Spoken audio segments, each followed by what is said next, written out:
Hello दोस्तों, स्वागत है आपका हमारे YouTube channel bureau online study में। दोस्तों, पिछले वीडियो में हमने बात करी थी व्याकरण के सिलेबस के बारे में। पिछले वीडियो में हमने आपको व्याकरण का सिलेबस समझाया था। तो उसी सिलेबस को ध्यान में रखते हुए हमारा जो फर्स्ट चैप्टर है वह है ध्वनियाँ और उनके उच्चारण। तो सबसे पहले जान लेते हैं कि ध्वनियाँ क्या होती हैं। ध्वनि की परिभाषा जो है वह है भाषा की सबसे छोटी इकाई ध्वनि होती है। भाषा की जो सबसे छोटी इकाई होती है उसे क्या कहते हैं? ध्वनि कहते हैं। जैसे अ, आ, इ, ई आदि। जब हम इन ध्वनियों को जब हम मुंह से निकालते हैं तब ये ध्वनियाँ रहती हैं।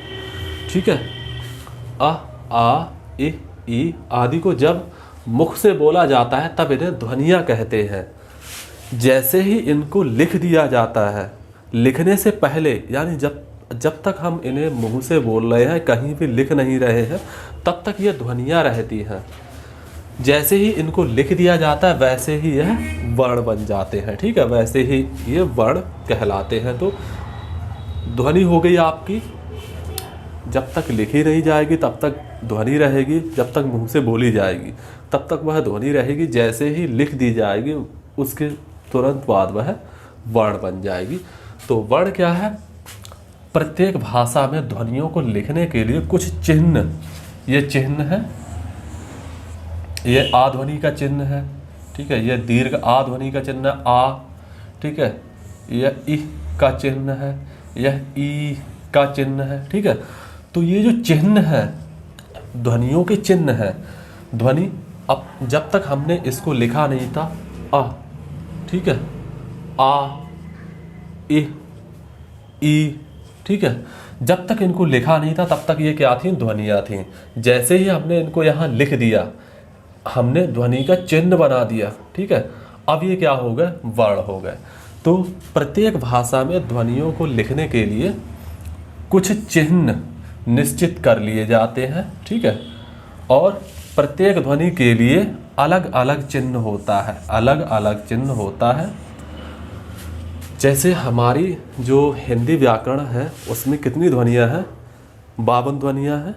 ठीक है, तो उनका अलग अलग चिन्ह है, हर ध्वनि का अलग चिन्ह है, यानी हर वर्ण अलग अलग है।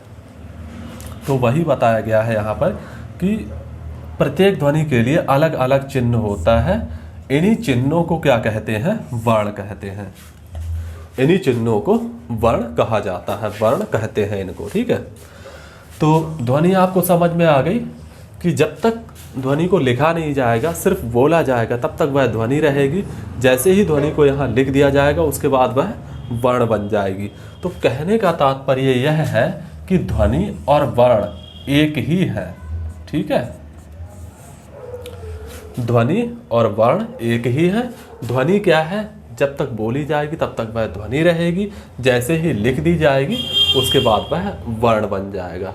तो कहने का मोटा मोटा अर्थ यही है कि ध्वनि और वर्ण एक ही है। ठीक है, आगे बढ़ते हैं। वर्णमाला। वर्णमाला क्या होती है? किसी भाषा के समस्त वर्णों के व्यवस्थित समूह को, ठीक है, किसी भाषा के समस्त वर्णों के व्यवस्थित समूह को उस भाषा की वर्णमाला कहते हैं।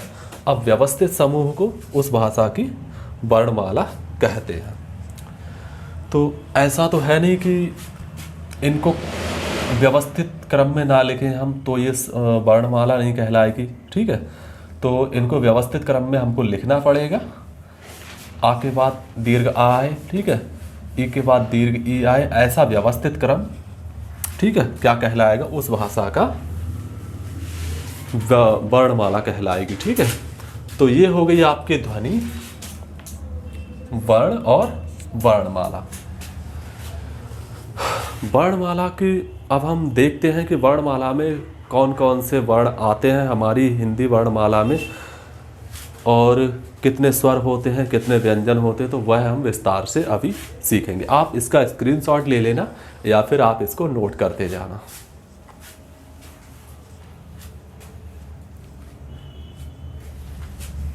चलिए,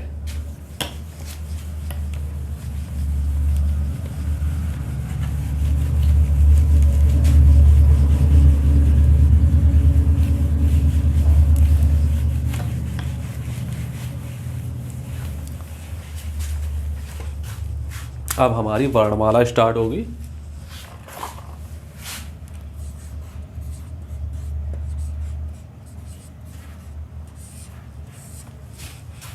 वर्णमाला मूलतः हिंदी में जो वर्ण है उच्चारण के आधार पर, यानी बोलने के आधार पर, उच्चारण के आधार पर मूलतः जो वर्ण है वह है 45।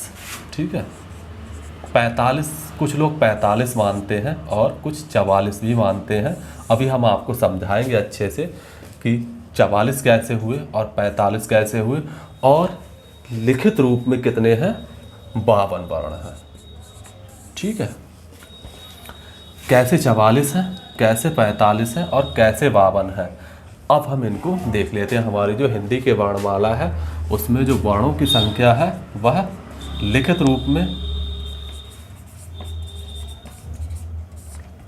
में कितनी है, 52 है। ठीक है, और उच्चारण के आधार पर कुछ लोग 45 मानते हैं और कुछ लोग 44 मानते हैं। ठीक है, तो अभी हम देख लेते हैं कि कितने कितने वर्ण कैसे कैसे आएंगे, 44 कैसे आएंगे, 45 कैसे आएंगे और 52 कैसे आएंगे।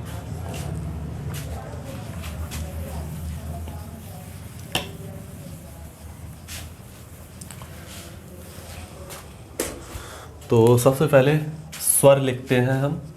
स्वर कितने हैं,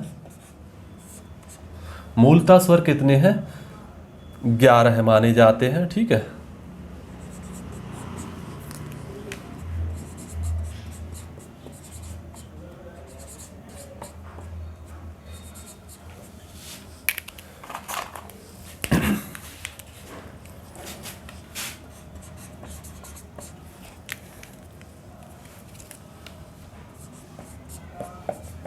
ए ऐ ओ औ अंग आह। ठीक है, यह हो गए आपके स्वर। तो अभी आपको समझाते हैं।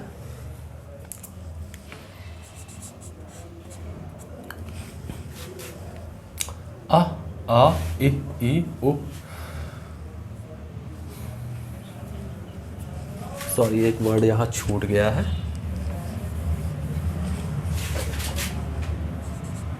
ऊ। ठीक है, रिरी, ए ऐ ओ औ अंग आह।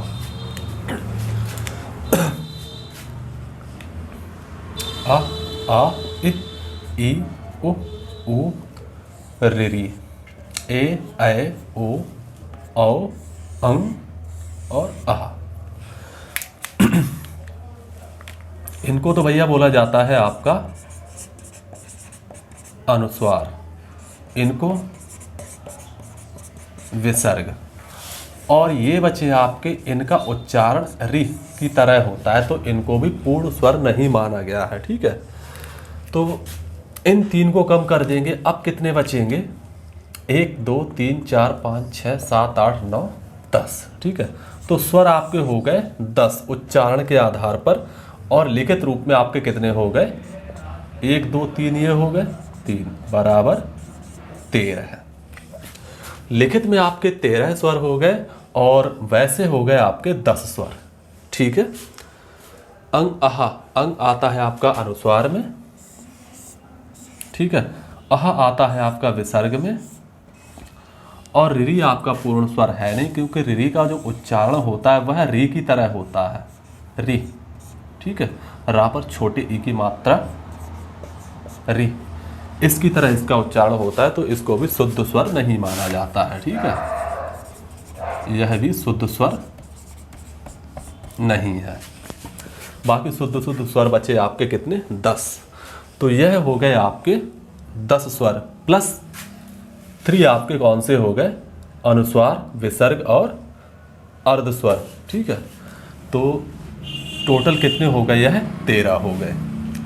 13 तो वर्ण आपके यह हो गए। इसके बाद इसको आप नोट कर लीजिएगा,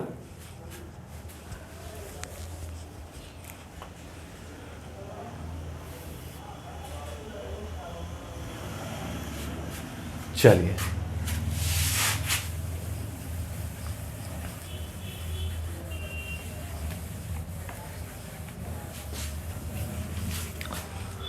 अब आते हैं आपके व्यंजन।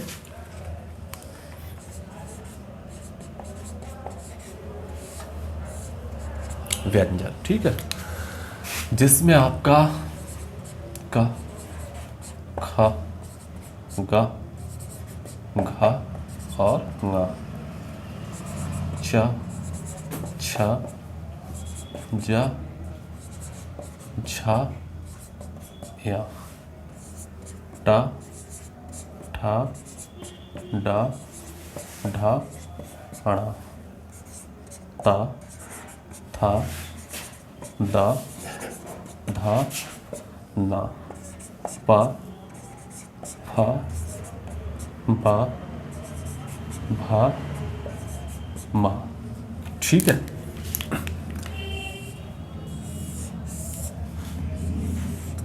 इनको बोला जाता है भैया स्पर्शी व्यंजन।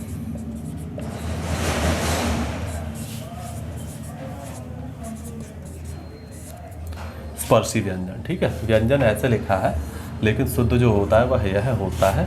चलन में अभी यही चल रहा है, ठीक है। तो यह इतने हो गए आपके स्पर्शी व्यंजन, ठीक है। इनको बोला जाता है क वर्ग, ठीक है। ये का वर्ग हो गया, इसलिए इसे क वर्ग बोला जाता है। इसे च वर्ग बोलते हैं, चा का वर्ग। इसे टा वर्ग बोलते हैं, टा का वर्ग। इसे ता वर्ग बोलते हैं, ता का वर्ग। और इसे प वर्ग, यानी पा का वर्ग, ठीक है। तो 5 5 5 5 5 13 हम पहले गिन चुके हैं और 25 यह हो गए आपके, ठीक है। 13 हम पहले गिन चुके हैं, 25 यह हो गए आपके। तो 25 और 13 कितने हो गए आपके? 2 और 1 3, 38, ठीक है। 38 आपके अभी वर्ण हो चुके हैं, तो आप इसको नोट कर लीजिएगा। ये आपका क वर्ग हो गया, इधर लिखना क वर्ग।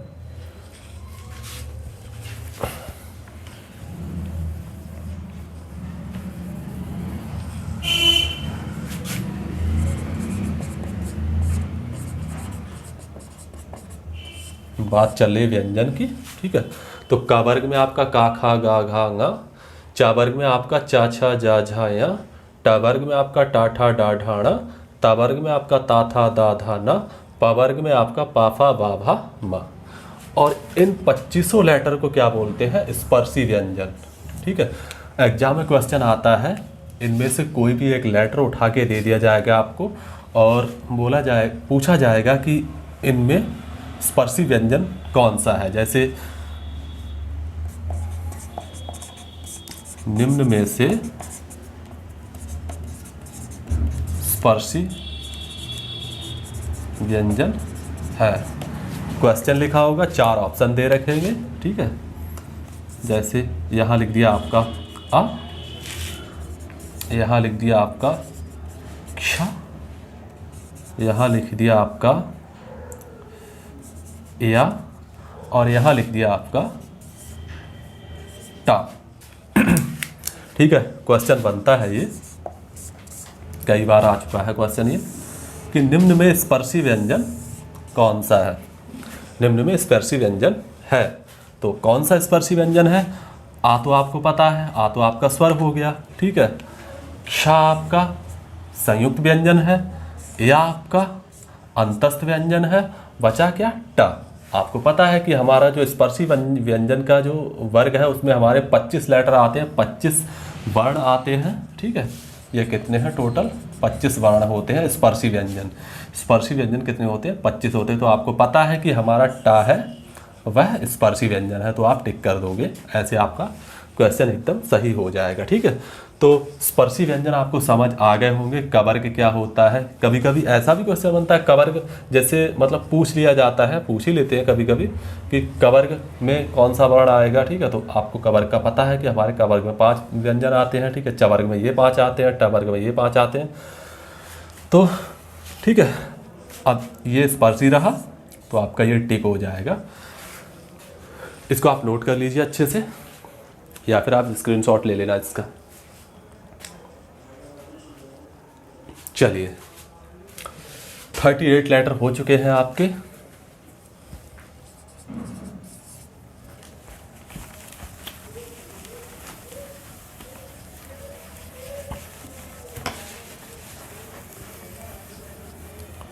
व्यंजन की बात चल रही है, ठीक है। हमारा हो गया था माँ तक, ठीक है। या व रा ला, शा शा सा हा,क्षा त्र ज्ञा श, ठीक है। या व रा ला, इन्हें क्या बोलते हैं?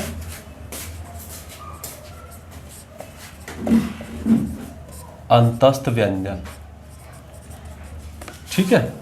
यावा राला आपका अंतस्थ व्यंजन में आते हैं, इन्हें बोलते हैं अंतस्थ व्यंजन, ठीक है। क्वेश्चन दे रखा होगा आपको निम्न में अंतस्थ व्यंजन है, तो आपको पता होना चाहिए यावा राला आपका अंतस्थ व्यंजन में आता है, ठीक है। श, श, सा और हा, इन्हें बोलते हैं ऊष्म व्यंजन, ठीक है।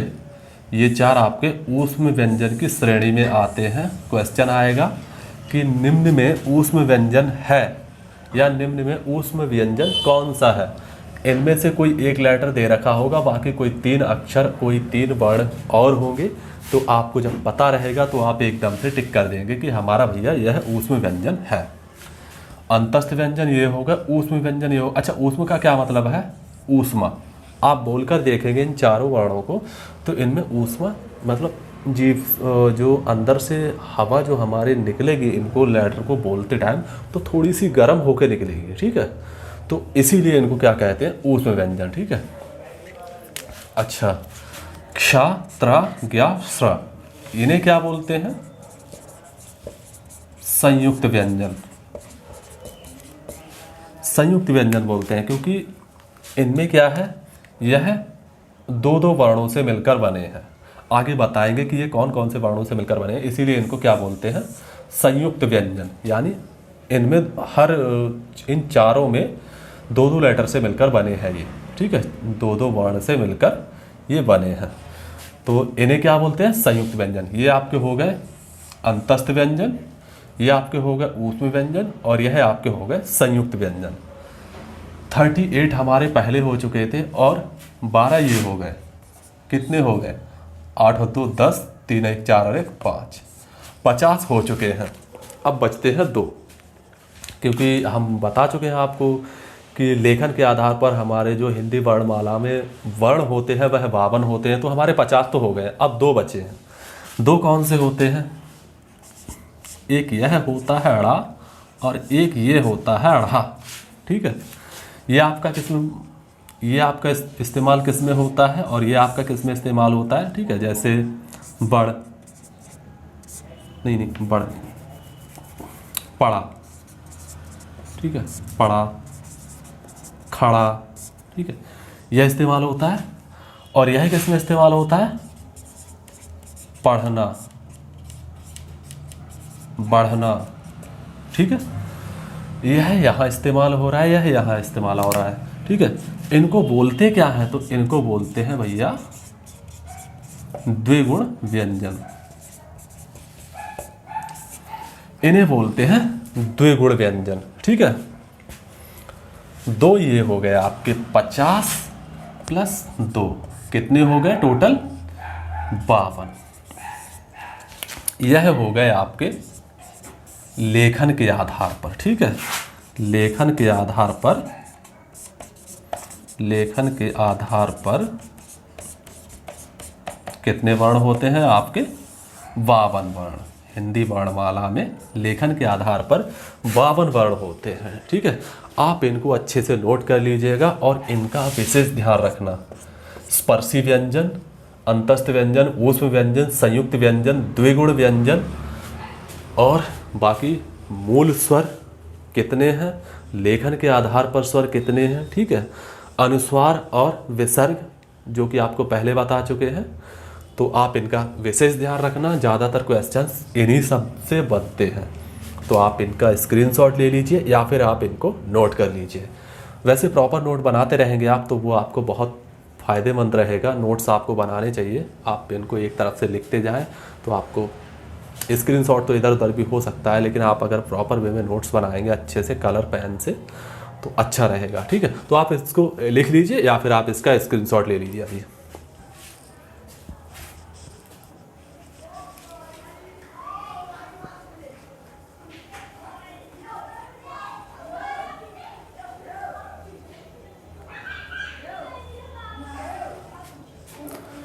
चलिए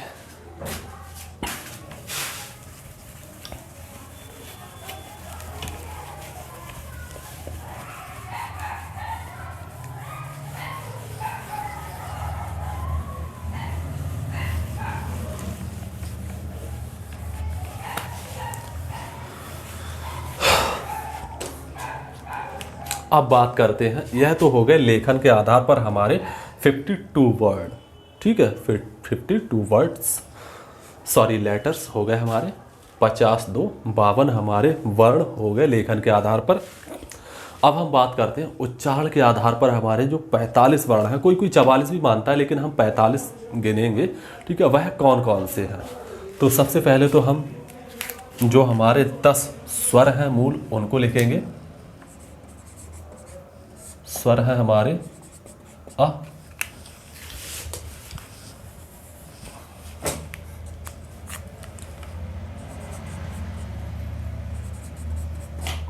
आ, इ, उ, ई, ऐ, ओ और औ। यह हमारे कितने हो गए? 10 स्वर हो गए, ठीक है। यह हमारे 10 स्वर हो गए जो कि मूल स्वर है, ठीक है। उसके बाद आपका व्यंजन में आएगा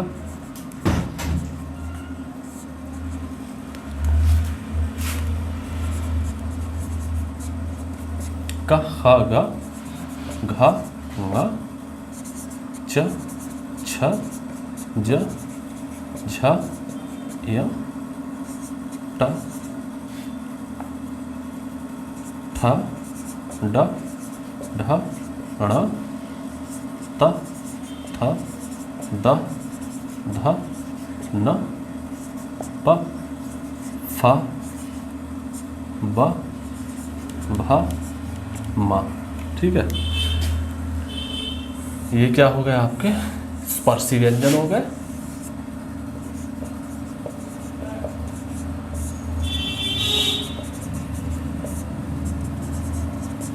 पच्चीस स्पर्शी व्यंजन हो गए आपके 25, ठीक है। उसके बाद है आपका या, र, ल, व, ठीक है। या, र, ल, व, यह क्या है आपके? यह है अंतस्थ व्यंजन। और श, श, स, ह,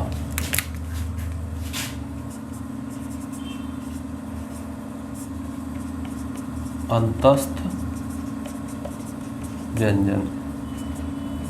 और ये है आपके ऊष्म व्यंजन, ठीक है। 4 और 4 यह 8 यह हो गए आपके, ठीक है।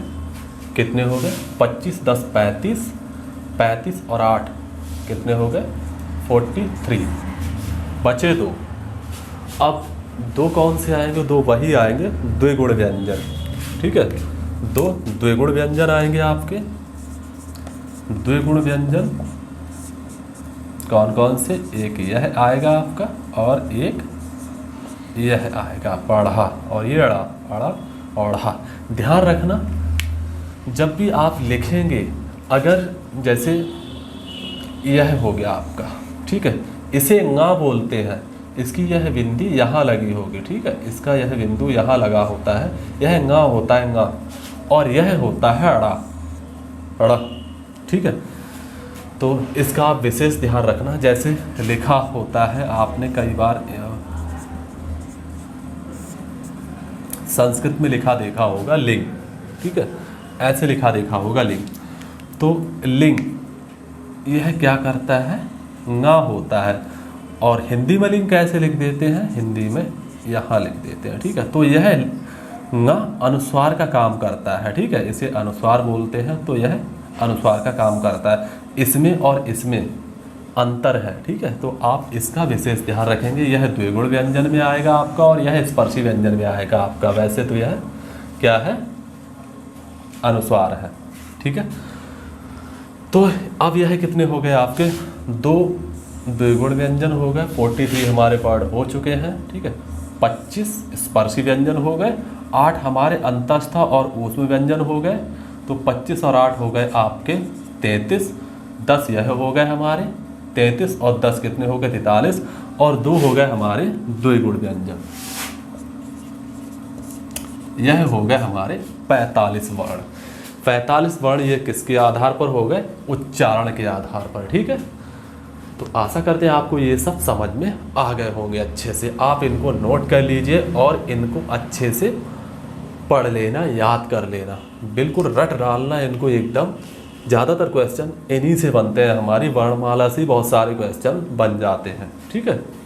आप इनका स्क्रीनशॉट ले लें या फिर आप इसको नोट कर लें।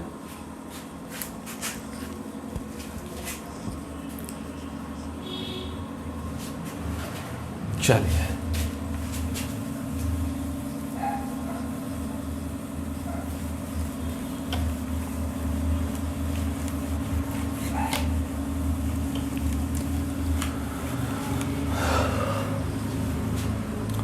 ध्वनियाँ और उनके उच्चारण में आज हमने वर्णमाला को अच्छे से पढ़ लिया है। तो आज की क्लास यहीं समाप्त करते हैं। आशा करते हैं आपको ये वीडियो पसंद आया होगा। अगर वीडियो पसंद आया हो तो वीडियो को अपने चाहने वालों तक पहुंचाएं और शेयर करते रहें। वीडियो को लाइक ज़रूर कर दें और जो वो लाल वाला बटन है ना, जहाँ वीडियो आप देख रहे हैं, उसको अपनी इस प्यारी वाली उंगली से टच कर देना। सब्सक्राइब करने में क्या जा रहा है यार, सब्सक्राइब कर देना चैनल को। तो मिलते हैं अगले वीडियो में, तब तक के लिए नमस्कार।